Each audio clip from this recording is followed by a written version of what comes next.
Welcome to Soul Thrive, where we explore spirituality through healing trauma, shadow work, and applying the laws of the universe in order to master ourselves without the fear of the unknown. Hi guys, welcome to another episode on the Soul Thrive podcast. Christina here. And Ivana. Today we have an interesting topic. What if I told you there were sacred scrolls hidden in the desert for over 2,000 years, only to resurface during a time of global awakening? The Dead Sea Scrolls weren't just archaeological finds. They were divine messages encoded for those ready to remember. So we're talking about the Dead Sea Scrolls. And above everything else, the Dead Sea Scrolls weren't just relics. They were mirrors of the parts of us that were hidden away, protected, waiting for the moment we could remember. That moment is now. Let them be a reminder that divine truth can never stay buried for too long.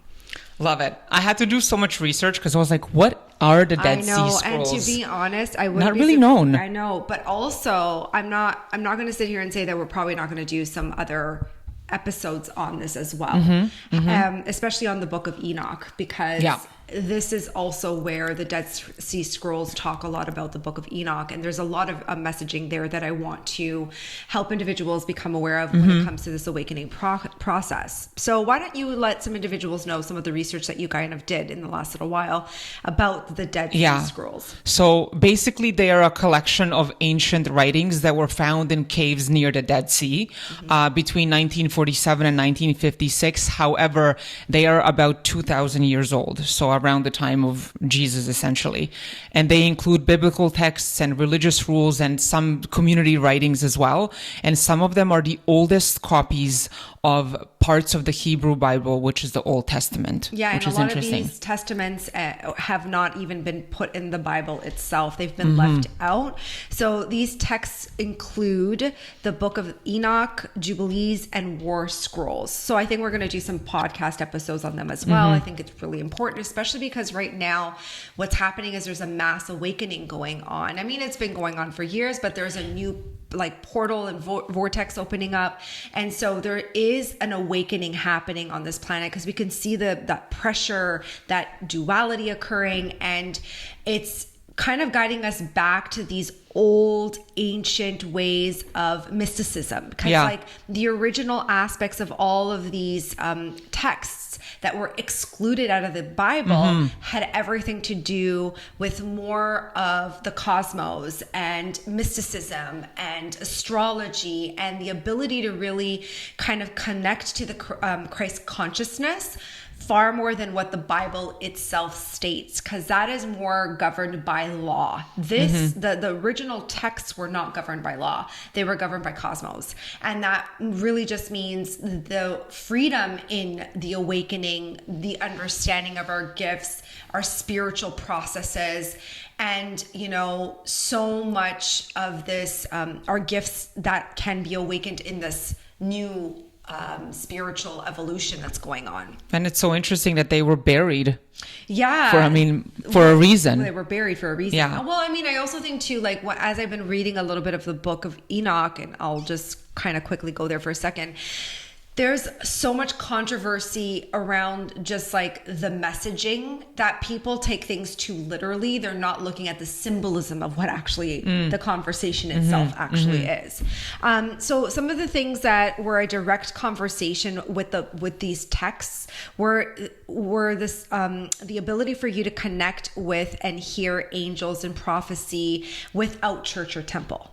So church and temple came later, again, governed by some form of law, order of people, whereas that wasn't quite the objective of all these scripts and texts. It was more just about the ability to communicate to God on your own terms and have the ability to connect with angels and be able to connect with your psychic gifts and, receive the information that the cosmos were kind of giving humanity at the end of the day, which is a beautiful thing. A lot of the things too, these are what we refer to ascension teachings, and they were brought and encoded with light, and it was all about purification rituals and cosmic timelines. And there was a lot of reference of the son of light versus son of darkness, which I guess you can kind of have that perception. And then it's all about the inner shadow work. At the end of the day, it's all about your soul's journey back to source, meaning that you are one with source consciousness. And so there's so much that you can understand and grow and connect with if you were just open to the possibility of what all of these perspectives offer. Which is so interesting, because I feel like in modern religion, you're being taught that God is something outside of you. Of course. While they are talking about it being something inside of you. And then no wonder it's buried in a cave. So what an interesting comparison. And also, this is just like the big mirror that we're referencing to. It's like everything inside of you is reflected outside of you. And that's kind of what this whole concept is. In source consciousness, what source did was it asked itself a profound question at one point in time, which was, who am I? And based on who am I, it divided its consciousness and created more aspects of itself, which we are part of that. And so our job is to learn how to come back home, come back to source. But through that, we're also asking ourselves every single day of every single moment, when you think about how you're navigating your life and your experiences, who am I? Right? And how is this my personal journey of awakening? And so like, I was gravitated towards these things in the last little while. And I just don't know why. I was like, I can feel the calling of the Dead Sea Scrolls and the Book of Enoch. And I was like, I have to immerse myself with this. I have to kind of learn this from not the perspective of limitation, but understanding that these texts are so ancient and so sacred that they're all about awakening. Yeah. And it's so interesting to learn about what humanity believed 2,000 years ago. Well, right? The reason why they were also hidden is because at the end of the day, it was the challenge between religious authority, right? And so too mystical, too empowering. Like, they didn't want people to have power. They didn't want, I mean, if you look at this even now in our society today, you could see the tiers of how we operate within our own government and how people feel so disempowered in so many different ways. And so these texts were hidden because they wanted the control. They wanted people to fall asleep. They didn't want people to awaken to their truth. Or to ask the questions like, why am I here? What is good? Like, how do we connect with the divine? I feel like those are all things that are kind of discouraged. And these texts also spoke about knowledge, right? The ancient knowledge and alignments, prophecies, angelic hierarchies, soul purification, how to keep yourself in alignment, connected to source, channeling that information, anchoring in this light.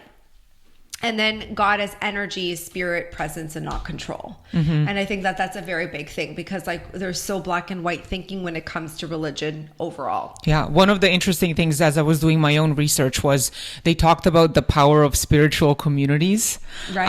And like the purpose and prayer and finding the inner truth. And just like so many people are again today searching for a deeper meaning and more of a community in a world that feels very chaotic and divided, especially today. Especially today. Well, I think about when I was like a kid in the 80s, and like there was still a source of community to a degree. Like there was still like we all hung out, we all played. There's no divide in that kind of way of looking at things. And now I'm just looking at so much has separated us in so many different ways. And I look at a lot of spiritual communities now. They're trying to create, communities where people can come together and gather and purify their energy, and yet there's so much hatred towards that sometimes. Yeah, they call them cult leaders, which is like... I was called a cult leader a couple of days ago, but that's a whole other conversation.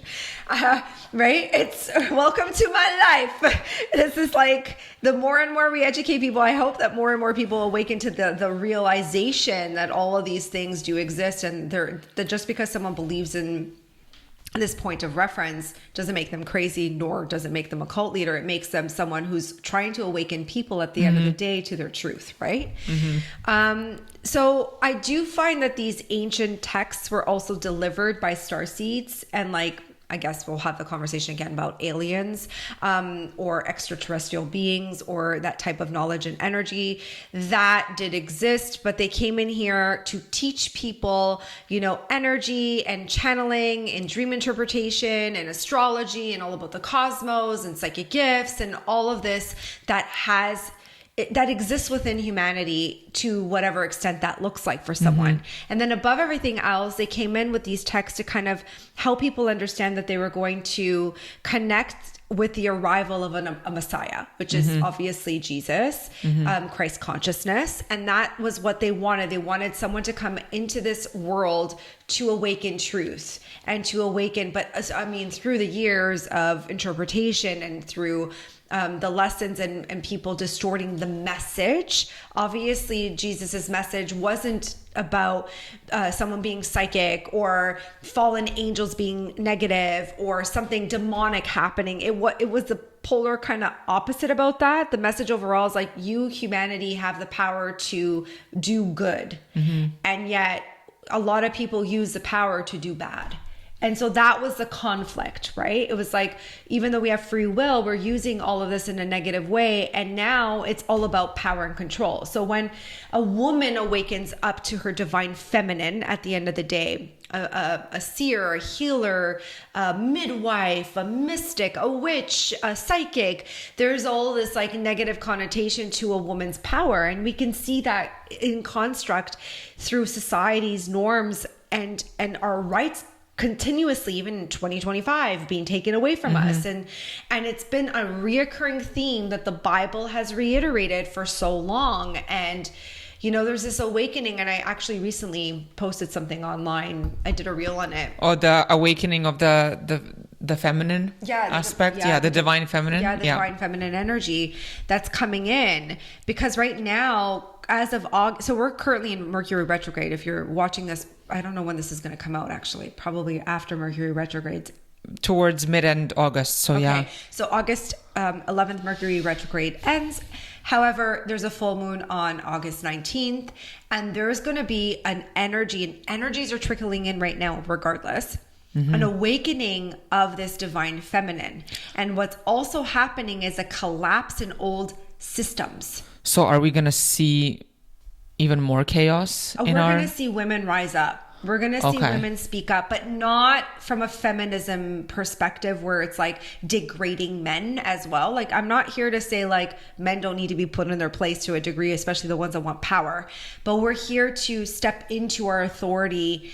And a lot of healers, mediums, anyone who has gifts that wants to tap into that source of energy, that source of channeling and connection, there's going to be a mass awakening with that. But there's also going to be duality, right? But these old timelines are collapsing, and it's going to fall in so many different ways. Another aspect that I wanted people to understand is that Mother Earth is a reflection of the divine feminine as well. And so if we're seeing, which we will see, I need people to understand this because now the lion portal is also open. Oh, the 8-8. The 8-8 portal is also open. With this is why we're having this conversation about the Dead Sea Scrolls, and we will have the conversation about the Book of Enoch, and I want people to get more educated.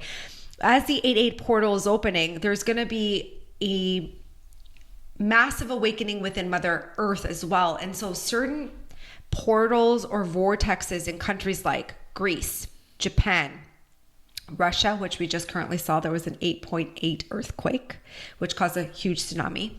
California. Again. And there was one more place. I can't remember right now. Turkey. Again. Oh my God. Right? But these are countries where war fundamentally exists. So okay. Are you saying, so these are the countries or places around the world where like the inner conflict is the greatest? Yes. Between feminine, masculine, good and bad, old ways of thinking. Right. And there's no growth, there's no evolution, and so there may be more earthquakes. There may even in Greece. Yeah. Oh my God, the worst. Don't even get me started on that. Like, it was the density in Greece itself, because they're so fixated on what was. They haven't grown past what was. They're still fixated on the past, and they're not they're not doing anything with their country to like make it better. Like to progress, to evolve. Yeah, there's no evolution there. And people are still stuck in the same old ways, same old patterns. And anyways, that's the whole point. The point is there's okay, that makes sense. Massive awakening that's showing up. And so we're going to see weather disturbances. We're going to see so much more come to light because of all of this. But this is part of the massive awakening that's happening. And all of this old knowledge and wisdom is now coming to the masses. Like, I've known about all of these things for years. I had heard about the Dead Sea Scrolls years ago when I first started like finally tapping into my abilities and stuff like that. But there weren't a lot of people discussing about extraterrestrials or ascension or what source consciousness was. Very few thought leaders were, because it just wasn't accepted. And then there was a divide with regards to like religion and the religious views of how the Bible operates. But why are we omitting all of this stuff? This is 2,000 years worth of knowledge and wisdom and insight, and they just didn't want it in the Bible because they knew it would awaken people to want to look at things from a different point of view. Right. So people are returning back to their core self, and that it's going to come in many different ways. I talked a lot about grief portals opening up. And, you know, massive waves of crown activations and heart activations. And this is really important right now because it's going to elevate our energy in a lot of ways. We are going, and this is why I keep emphasizing the importance of doing inner child work, because the more and more you go in the depths of your shadow, the more and more you go in the depths of that core aspect of who you really are, and you start to heal the internal conflicts within you, you're like a virus healing Mother Earth, which heals a community, which heals other people, and so on and so forth. But the ones that are not, and they're rejecting the truth, they're going to have a hard time with more grief showing up and more loss and more of these destructive situations going on, unfortunately. More loss in the physical realm? Because they're not looking within. Yeah. Right. So rigid thinking, not doing inner work, not reflecting, not connecting, just blind sort of like belief in whatever the external structures are. Yeah. So, I mean, I'm still reading the Dead Sea Scrolls, and that's why I said I'm going to circle back and I'm going to give more education, where we'll debate on like looking at things from a different point of view. The Book of Enoch as well. I just started the Book of Enoch as well. So the first few pages were like talking about these like fallen angels and how, you know, they took wives.